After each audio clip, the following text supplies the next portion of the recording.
हैं? चिंता मत करना, तुम भक्तांबर स्तुति पढ़ रही हो और मैं तुम्हें आशीर्वाद दूंगा। तुम्हारी यदि ऐसी भावना नहीं है तो चिंता मत करना, तुम्हारे ऐसा दिन आएगा भी नहीं। लेकिन मैंने अभी ताली नहीं बजाई, तुमने बजाई है। हाँ, ये भावना सफल जब होगी जब हर महिला ये विचार कर ले। कौन महिला है जो विचार नहीं करना चाहती? कौन महिला है जिसके मन में भाव नहीं है मेरे घर में रोटी बनाने वाली आ जाए?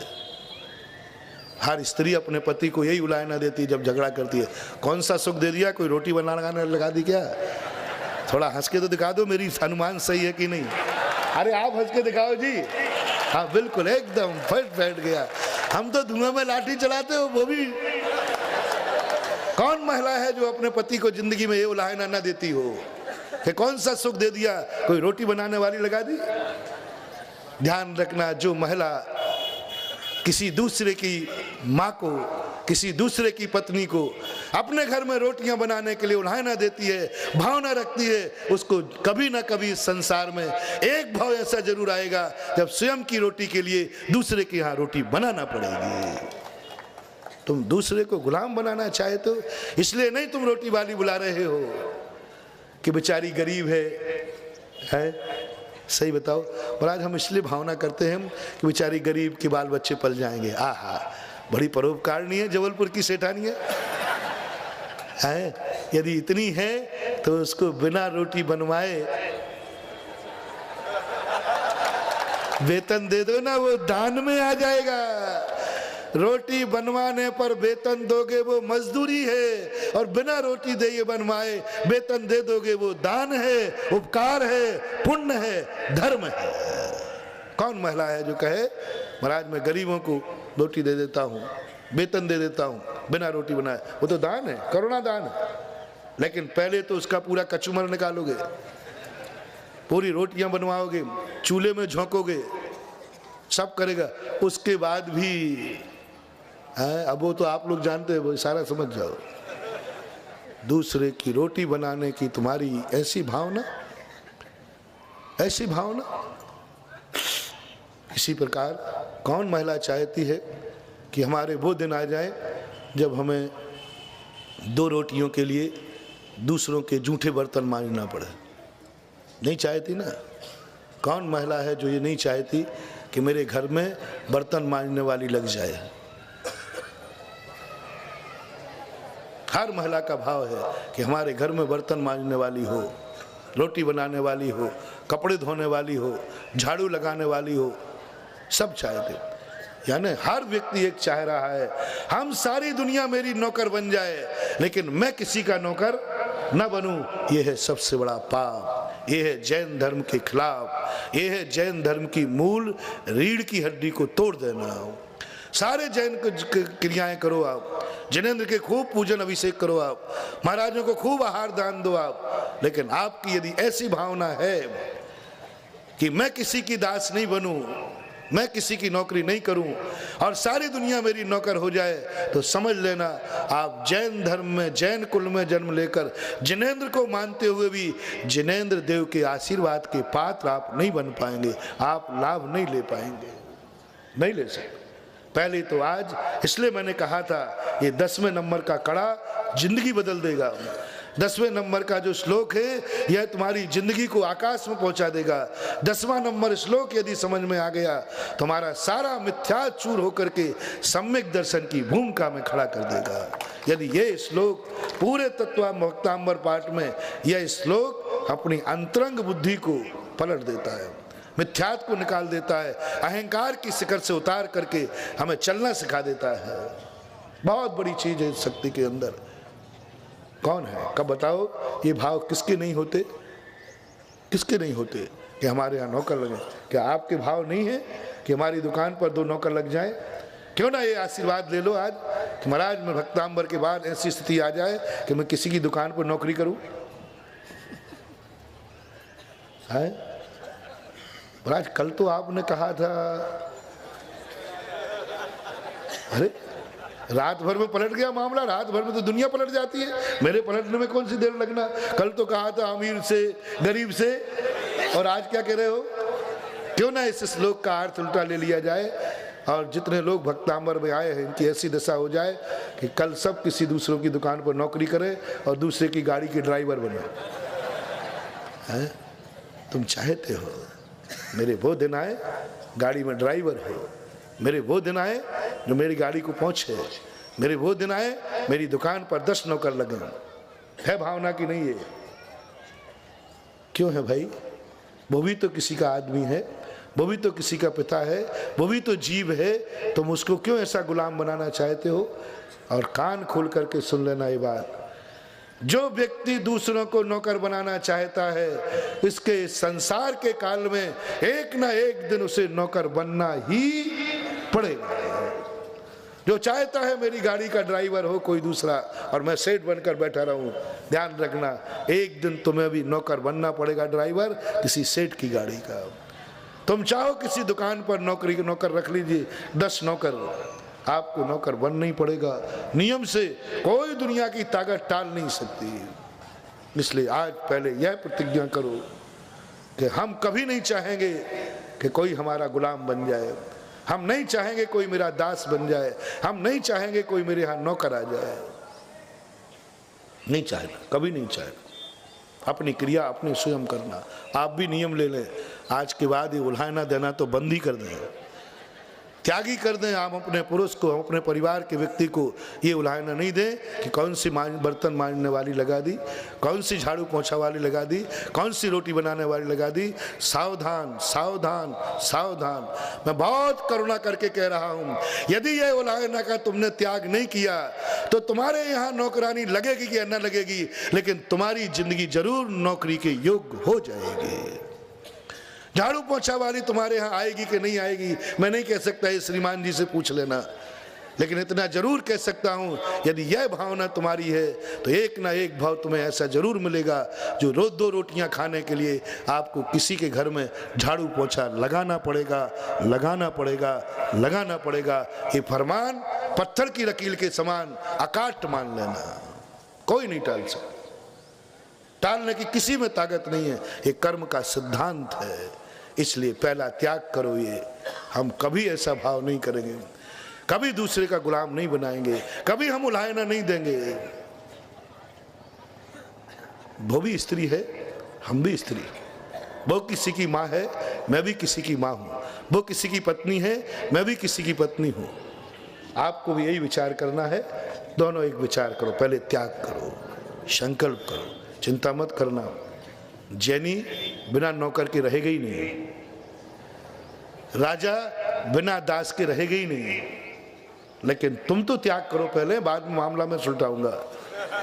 पहले महाराज आप पहले बताओ हमारी व्यवस्था क्या होगी। महाराज सारे मजदूरों को ऐसे बिगाड़ दोगे तो हमारी गाड़ी की ड्राइवरिंग कौन करेगा? यदि सारे मजदूरों पर मेरा बस चल जाए ना, मेरे पास शक्ति आ जाए तो एक को मजदूर नहीं रहने दूंगा, सबको सेठ बना दूंगा। एक को ड्राइविंग नहीं कर दूंगा, सबको गाड़ियां दिलवा दूंगा। एक को किसी का गुलाम नहीं रहने दूंगा। क्यों रखूं गुलाम? वो भी जीव है और अपन में सोचने की शक्ति है। परस्पर उपग्रो जीवा नाम। हम उसके ऊपर उपकार कर रहे कि अपकार कर रहे हैं? पहले तो ये निर्णय करो भगवान। लेकिन चिंता मत करना, तुम इतना पुण्य लेके आए हो कि तुम्हें जन्म लेते ही तुम्हारे घर में 4 नौकर खड़े मिलेंगे तुम्हारा स्वागत करने के लिए। मिलेंगे चक्रवर्ती को 360 रसोइया मिलेंगे। वो पुण्य है तुम्हारा। तुम्हारा पुण्य इतना है कि जन्म लेते ही तुम्हें गाड़ी में ड्राइवर मिलेगा। तुम्हें पुण्य इतना है, तुम्हारा पुण्य इतना है कि तुम जिस घर में आई हो उस घर में पहले ही से रसोईयन मजदूरन मिली हुई है। अब उसको निकाल दें क्या? ध्यान रखना, कोई किसी को आज अपनी दुकान में से नौकरी से निकाल मत देना, उसके पेट पर लात मत मार देना, नहीं तो वो मेरे पास आ जाए, महाराज आपने क्या किया। हाँ, बहुत सावधानी से समझना, आज का प्रवचन बुद्धुओं को नहीं है, बुद्धिमानों के लिए है। होश में सुनना, नहीं तो आज ही जाके कहो बस मैंने धर्म समझ लिया,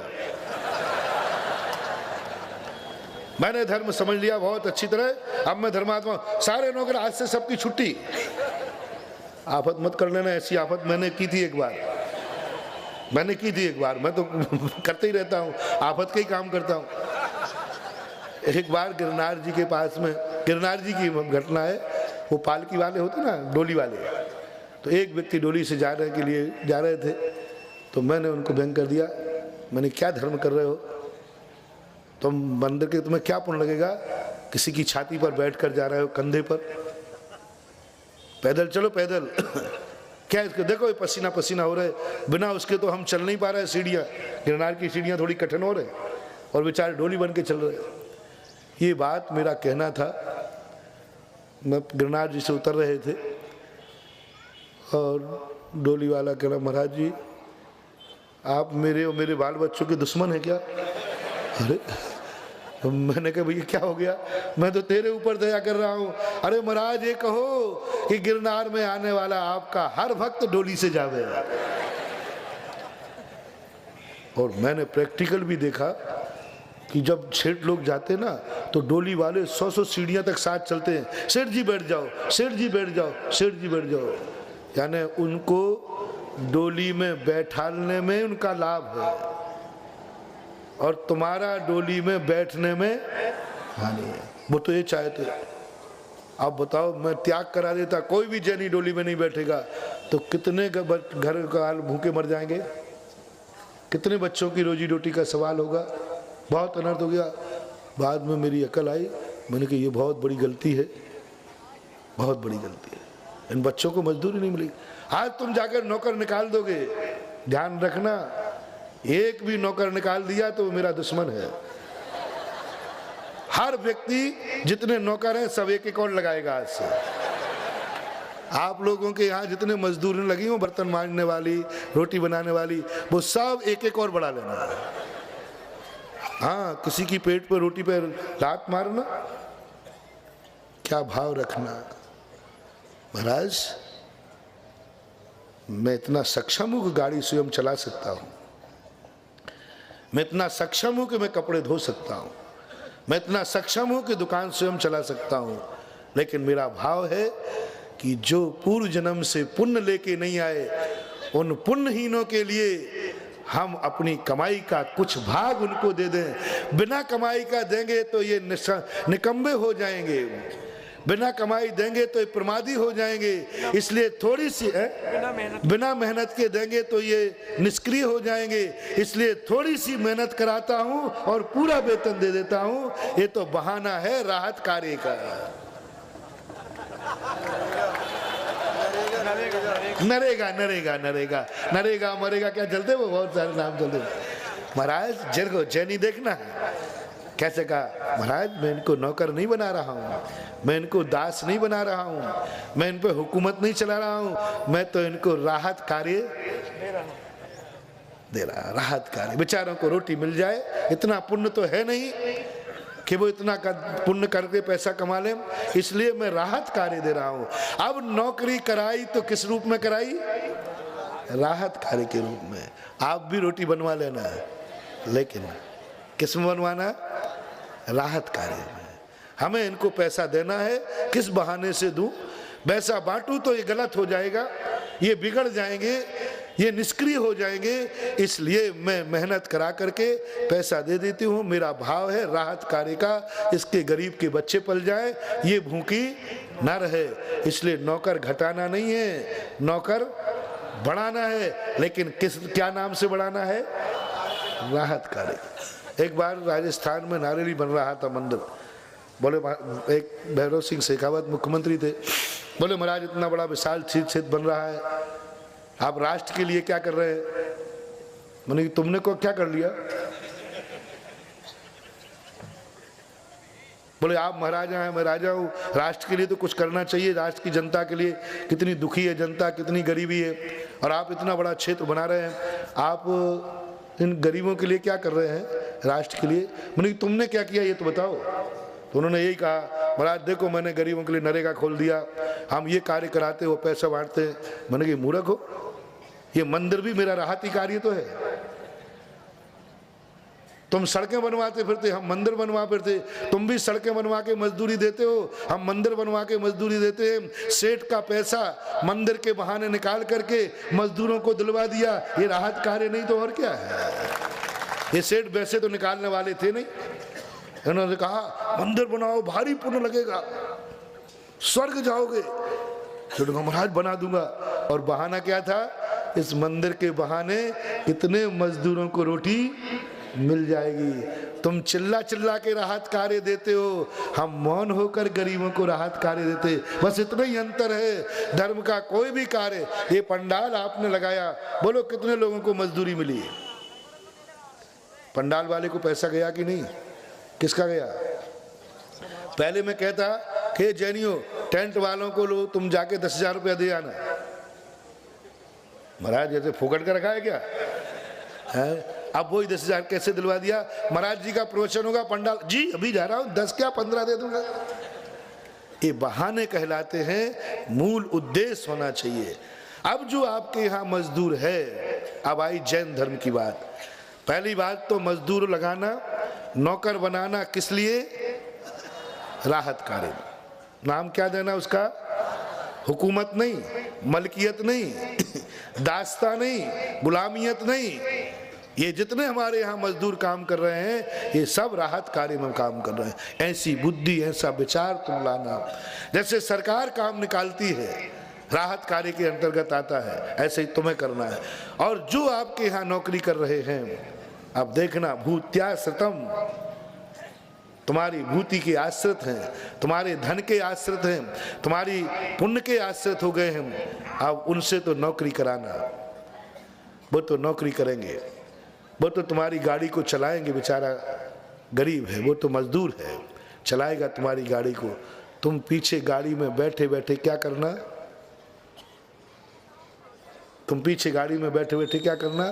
सोना नहीं, सोना नहीं। लो मैं तुम्हें काम देता हूं और ऐसा काम दूंगा, यदि वो काम में तुम सफल हो गए, तुम्हारी जिंदगी में कभी ड्राइविंग करने का मौका नहीं आएगा। सारे ड्राइवर खत्म हो जाएंगे तो तुम्हें रावण जैसा पुष्पक विमान आ जाएगा, लेकिन तुम्हें ड्राइविंग नहीं करना पड़ेगी। बस एक भावना भाना, हे भगवान मैं जैनी हूँ, मैं दयालु हूँ, बस मैंने भक्तांबर पाठ का 10वां श्लोक पढ़ा हुआ है। बस मेरी ज़िंदगी में एक ही भावना है, जैसा सेठ मैं हूँ, एक दिन मेरा ड्राइवर भी मेरे जैसा सेठ बन जाए। एक दिन ड्राइवर भी मेरी जैसी गाड़ी लेकर के स्वयं सेठ बन जाए, क्योंकि ये मेरे आश्रित है, ये मेरे अधीन है, ये मेरा नौकर है। ये मेरे नौकर का दुनिया में नौकरी तो दुनिया कराता है। हिटलर लोग भी नौकरी कराते हैं, बहुत हिटलर शाही में नौकरी कराते हैं, लेकिन जैनी के नौकर की कुछ तो विशेषता होना चाहिए। दास तो दुनिया बना देते हैं। जैनी के नौकर की एक विशेषता होती है कि जो जैनी सेठ होता है वो निरंतर एक भावना भाता है, ये नौकर जो मेरे अधीन है ये एक दिन मेरे समान बन जाए। और आज हम बना तो लेंगे वो तो ठीक है, पर ड्राइवर कहाँ मिलेंगे ये बताओ। सारे लोग सेठ बन गए तो मैंने कह दिया ना, तुम भावना भाव, तुम्हें मैं ऐसी गाड़ी दिलाऊंगा जिस गाड़ी में ड्राइवर की बस यूं करोगे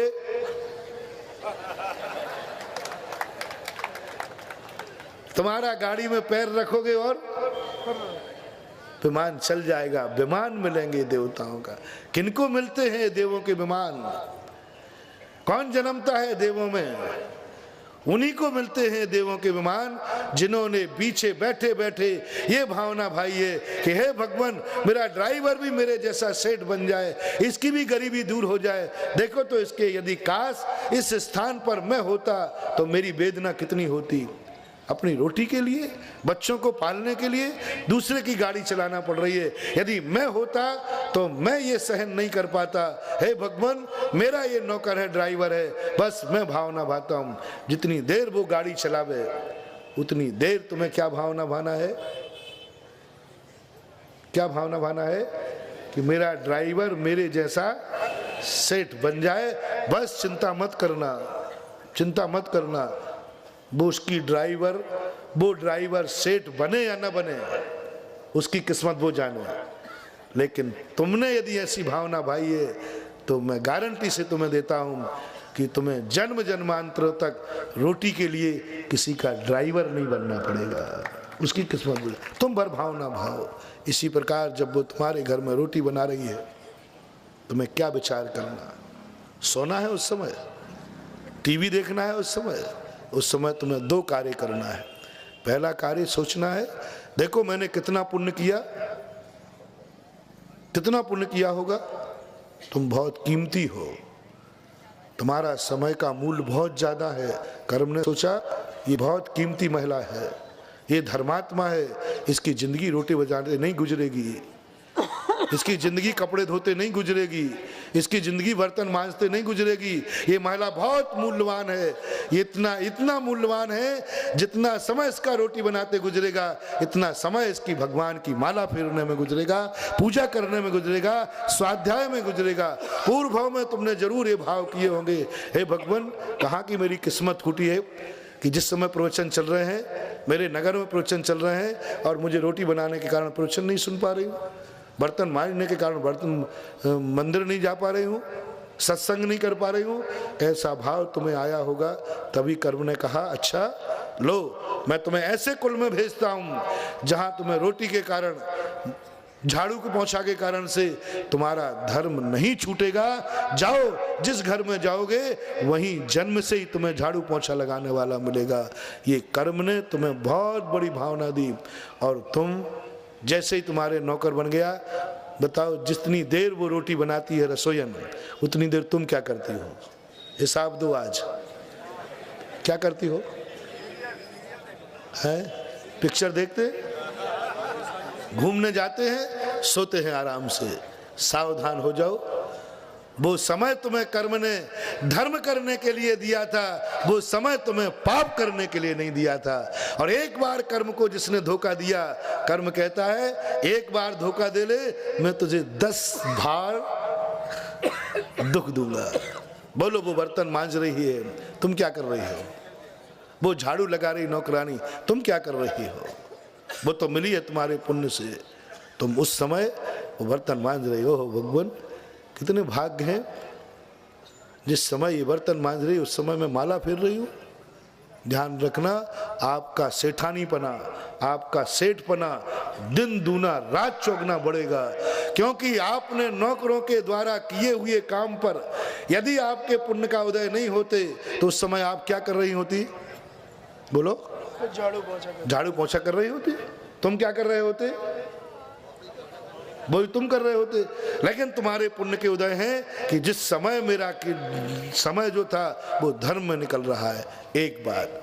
दूसरी बात, जब वो रोटी बनाए, जब वो तुम्हारे जूठे बर्तन मांजे, उस समय तुम्हारा चिंतन, हे भगवान ये संसार कैसा है, हे भगवान ये संसार कैसा है। मैं भी औरत हूँ, ये भी औरत है, ये भी जीव है, मैं भी जीव हूँ। बर्तन जूठे मैं कर रही हूँ और मांझ ये रही है। भगवान इतना अन्याय आपके दरबार में, इतना अन्याय इस दुनिया में, इतना पक्षपात इस दुनिया में। एक बर्तन जूठा कर रही है, दूसरी साफ कर रही है। एक घर को गंदा कर रही है, दूसरी झाड़ू लगा रही है। एक कपड़े गंदा कर रही है, दूसरे साफ कर रही है। एक का पेट भरना है और दूसरी अग्नि के सामने रोटी बना रही है। ये कैसा अन्याय भगवान, ये कैसा इस प्रकृति में अन्याय है। ये भी तो किसी की माँ है, ये भी तो किसी की बहन है, ये भी तो किसी की पत्नी है, ये भी तो भारत की नागरिक नारी है, ये भी तो मातृशक्ति है, ये भी तो मातृशक्ति है।